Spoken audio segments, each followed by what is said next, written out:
Welcome back to Leveraging Leadership, where we unpack the art of business leadership. I'm your host, Emily Sander, Chief of Staff turned Executive Leadership Coach. This show is all about finding your points of greatest influence and leveraging them to better serve those around you. A lot of us are looking to accomplish goals and meet objectives, and we often obsess over what we have to add to do those things. What are the tools or the strategies or the to-do list, or what do we have to add and put in place to get this new thing to happen? Oftentimes, it is flipping that script and saying, here's the path forward, here's our plan. The plan is sound. What gets in our way? What's the roadblock? What's the challenge? What's the obstacle? And how do we remove that? And if we just remove that thing, then the path is clear and this thing goes on its own and we meet the goal, we meet the objective. And this can happen at a couple different levels, right? It can happen at a personal goal level. You've got team goals, you've got company wide objectives. And this principle takes place in all of them. What do you need to remove?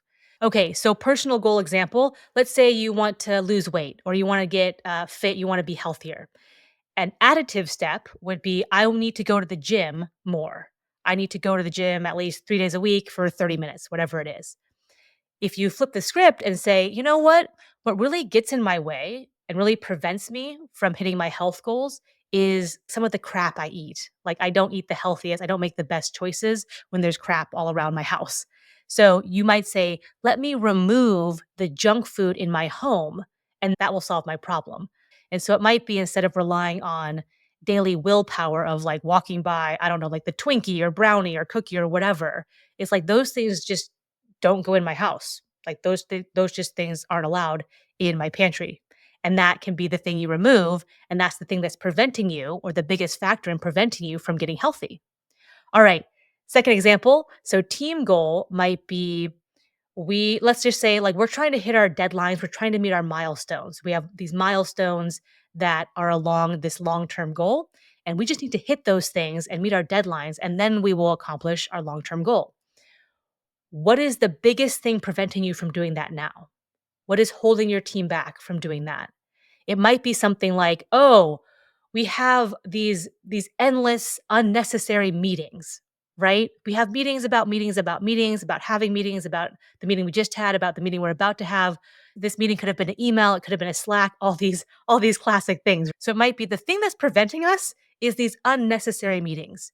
Don't get rid of meetings altogether, but maybe consolidate that down to the essential meetings or maybe repurpose and combine a couple different meetings. And if you do that, you are home free. Your path is clear. Third example would be the overall company objective. This one might be like we want to beat our competitors, right? That's a classic one. An additive step might be we need to build more products and services. So let's build like our R&D team and engineering team. We're going to build proprietary products and services and be a differentiator in the market. Is that a valid answer? Yes, absolutely. What would flipping the script on that look like? It might be stepping back and saying, what is preventing us from closing deals right now? Like, what is preventing us from displacing competitors right now? Oh, we have a great product. People know about it. But when they get into the conversation with us and they get into the sales negotiation, we have like some pretty complex pricing when we get down to brass tacks and we lose people at that stage. So it might be identifying, oh, that's what's preventing them. Let's remove that. And then this whole floodgate of deals opens up. So it might be let's simplify our pricing, maybe less variable stuff, maybe less stuff based on usage. It's a flat fee, whatever it is. And you don't have to do anything in terms of building a new product. You just remove the thing that's preventing you from getting deals right now, and you're home free. All right. So, with all these examples, success isn't necessarily about doing more or adding more. It's often about removing and just removing, like, okay, this thing is preventing us, or this is the biggest thing that's preventing most of what we want to have happen. Let's concentrate on that. How do we move that out of the way? Even if it's like moving it out of the way a little bit, not entirely, or doing less of that thing, that could be enough to make sure you accomplish your goals and objectives.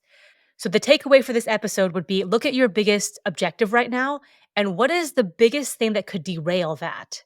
And then tackle that. Tackle how to remove that. And that's your takeaway. If you have any questions or any comments on this episode, please feel free to shoot me a note at emily@nextlevel.coach. Otherwise, I will catch you next week on Leveraging Leadership. If you enjoyed today's episode, please like, share, and subscribe wherever you get your podcasts.